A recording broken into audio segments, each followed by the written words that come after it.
High BP sugar లాగే ఈ రోజుల్లో థైరాయిడ్ కూడా ఒక సాధారణ సమస్యగా మారిపోయింది. ఒకసారి థైరాయిడ్ వచ్చాక ఇక నిత్యం మందులు వేసుకోవాల్సిందే. అయితే ఓవైపు మందులు వాడుతూనే మరోవైపు రోజువారీ ఆహార పళ్ళల్లో కొన్ని మార్పులు చేసుకుంటే థైరాయిడ్ చక్కగా అదుపులో ఉంటుందని చెబుతారు నిపుణులు. మరి థైరాయిడ్ని అదుపులో ఉంచడానికి ఏం తినాలి, ఎలా తినాలి, ఏం తింటే థైరాయిడ్ పెరుగుతుంది, థైరాయిడ్కు కళ్ళెం వేసే ఆహార నియమాల గురించి ఇప్పుడు తెలుసుకుందాం.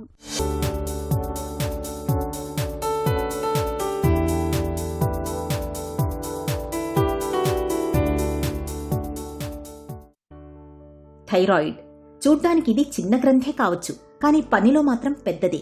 మన ఒంట్లోని ప్రతి కణాన్ని, ప్రతి అవయవాన్ని చురుకెత్తించే బృహత్తరమైన బాధ్యత థైరాయిడ్దే. మన శారీరక, మానసిక ఎదుగుదలకు ఈ గ్రంథి స్రవించే హార్మోన్లే కారణం. అంతేకాదు, జీర్ణ వ్యవస్థ, శ్వాస వ్యవస్థ, రక్త ప్రసరణ వ్యవస్థ, కండర వ్యవస్థ, నాడీ వ్యవస్థ, పునరుత్పత్తి వ్యవస్థ లాంటివన్నీ కూడా థైరాయిడ్ అధీనంలోనే ఉంటాయి.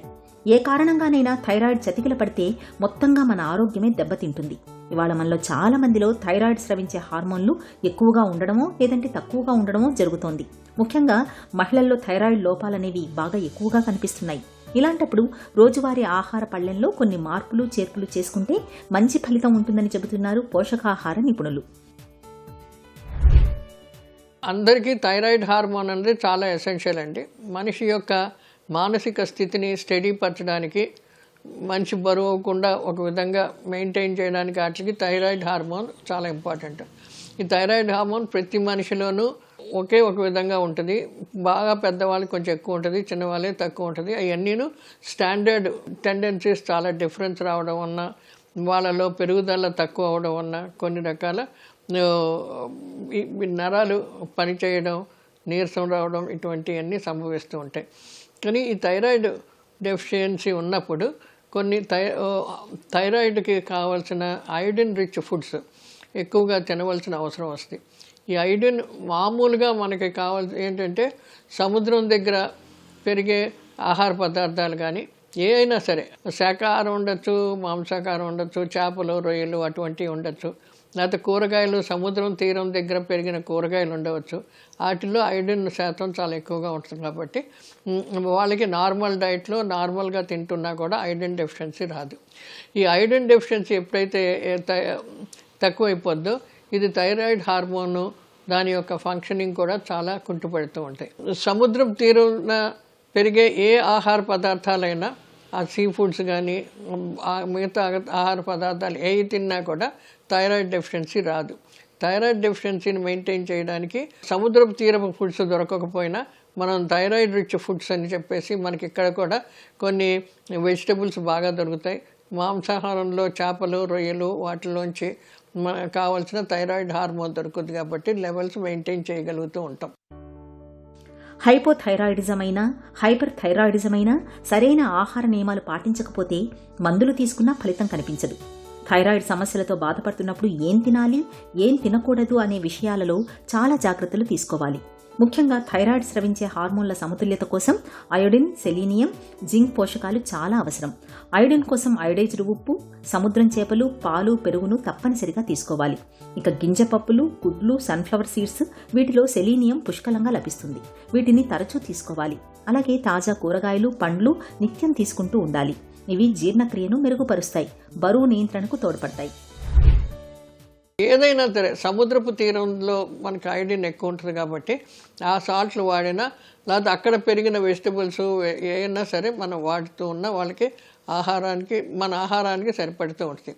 అది ఎంత తీసుకోవాలి అన్నది శరీరం బట్టి, తర్వాత వాళ్ళ యొక్క వయసును బట్టి, వాళ్ళు చేసే పనిని బట్టి అది ఆ మోతాదులు నిర్ణయించబడుతూ ఉంటాయి. థైరాయిడ్ డెఫిషియన్సీ ఉన్నప్పుడు కంపల్సరీ మన ఆహారం ద్వారా వచ్చింది ఒక్కొక్కసారి సరిపోకపోవచ్చు. అందుకని కంపల్సరీ ట్యాబ్లెట్స్ ఇస్తారు. ఆ ట్యాబ్లెట్లు ప్రతిరోజు మనం ఆహారం ఎలా తింటున్నామో అదే రకంగా ఐరన్ ఉన్న ట్యాబ్లెట్ థైరాయిడ్ డెఫిషియన్సీ ఉన్న వాళ్ళు రోజు కంపల్సరీ వేసుకోవాల్సిన అవసరం వస్తుంది. ఈ డెఫిషియన్సీ ఉన్న వాళ్ళు చాలా చిరాగ్గా, నీరసంగా, పెరుగుదల లేకుండా, పొట్టిగా ఉండి, లావుగా ఉండి, రకరకాల శారీరక సమస్యలు, మానసికంగా కూడా వాళ్ళకి వికసితం ఎక్కువ ఉండదు. వాళ్ళు చదువులో కూడా బాగా రాణించరు. చాలా ఎక్కువ ఇబ్బందులు కనపడుతూ ఉంటాయి. ఇంకోటి ఏంటంటే ఐరన్ తక్కువైతే చాలా బాధలు అనిపిస్తుంది. కానీ మనం తినే ఆహారంలో ఐరన్ మోతాదు ఎక్కువ ఉన్నా కూడా మనకి ఎక్కువ నష్టం చేయదు. అది ఎందుకంటే ఆటోమేటిక్గా బయటికి పోతూ ఉంటుంది కాబట్టి మన శరీరానికి ఎంత కావాలో అంతే తీసుకుంటుంది. ఎక్కువ తీసుకున్నా కూడా దాని యొక్క బాధ ఏముండదు, మనకి శరీరంగా ఆరోగ్యకరంగా ఉంటారు. ముందే మనకి ఎలా తెలుస్తుంది అని అనుకుంటాం మనం. ఇప్పుడు ఎక్కువ చాలా నీరసంగా ఉండి పెరుగుదల లేకుండా చిరాగ్గా ఉండి అలాంటివి ఉన్నప్పుడు ఎందుకన్నా మంచిదని మనం ఈ థైరాయిడ్ హార్మోన్ బాడీలో ఎలా ఉంది అని చెప్పి బ్లడ్ టెస్ట్ చేస్తే మనకు తెలుస్తుంది. థైరాయిడ్ లెవెల్స్ నార్మల్ కంటే బాగా తక్కువ ఉన్నప్పుడు కంపల్సరీ ట్యాబ్లెట్స్ వేసుకోవాల్సిన అవసరం ఉంటుంది. దాంతోపాటు ఆహార పట్టికను కూడా చాలా మార్చుకోవాల్సిన అవసరం ఉంది. ఇలా చేసుకుని ఉంటే ఈ థైరాయిడ్ డెఫిషియన్సీ తగ్గుద్ది. అదేవిధంగా ముఖ్యంగా మానసికంగా మనిషి స్టెబిలిటీగా ఉంటుంది, స్టేబుల్గా ఉంటారు, చిరాకు పడకుండా ఇసుక పడకుండా. మనిషి చాలామంది కోపంతో కానీ లేకపోతే కొంతమంది తక్కువ కోపం కానీ ఇలాంటివి ఉంటుంది. పెరిగే పిల్లల్లో పెరుగుదల చాలా కుంటుపడుతూ ఉంటుంది. వాళ్ళకి నార్మల్గా వాళ్ళ పొడుగు అయ్యేవాళ్ళు బాగా పొట్టిగానే ఉండిపోతారు, పొరుగు ఎవరు లావు అయిపోతూ ఉంటారు. అలాంటివన్నీ చూసి అబ్జర్వ్ చేసుకొని మనం టెస్టులు కూడా చేయించుకొని దాని ప్రకారంగా మాత్రలన్నా బాగా తక్కువ ఉంటే ఆహారంగా కూడా మార్చుకొని మనం స్టెబిలైజ్ చేసుకోవాల్సింది. అలాంటి పద్ధతులు అవలంబిస్తే డెఫిషియన్సీ అంటూ తగ్గుతూ ఉంటుంది, స్టెబిలిటీ ఉంటుంది. ఇది ఒకసారి థైరాయిడ్ డెఫిషియన్సీ వచ్చిన తర్వాత తగ్గిన తర్వాత మానేయడం అంటూ ఉండదు. జీవితకాలం వాళ్ళు బతుకున్న రోజులు అన్ని రోజులు కంపల్సరీ ట్యాబ్లెట్లు కానీ ఆ మెడిసిన్ కానీ ఏదన్నా వాడవలసిన అవసరం కంపల్సరీ అండి. థైరాయిడ్ సమస్యల్ని కేవలం మందులతోనే కాదు, సరైన ఆహారం, సరైన జీవనశైలితో చక్కగా నియంత్రించుకోవచ్చు. ముఖ్యంగా కొన్ని రకాల ఆహారాలకు దూరంగా ఉండాలి. క్యాబేజీ, కాలీఫ్లవర్, బ్రకోలీ, సోయా ఉత్పత్తులు వీటిని పచ్చిగా తీసుకోకూడదు, ఉడికించి మాత్రమే తీసుకోవాలి. అధికంగా ప్రాసెస్ చేసిన ఆహారాలు, junk foods, bakery item, fast ఫుడ్కి దూరంగా ఉండాలి. చక్కెర, నూనెల్ని బాగా తగ్గించాలి. ఇవి శరీర బరువు పెరుగుదలకు కారణమవుతాయి.